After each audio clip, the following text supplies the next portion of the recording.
আমাৰ ধৰ্মদেৱ তেওঁ উলিয়াব তেখেতক আগবাঢ়ি দিবলৈ অনুৰোধ জনাইছোঁ পৱন বড়ো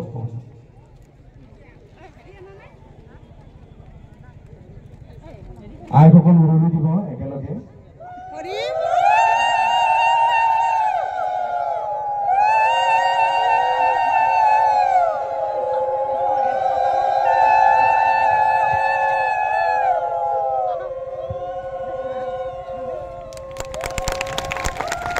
উৰুলি দিয়ক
গোবিন্দ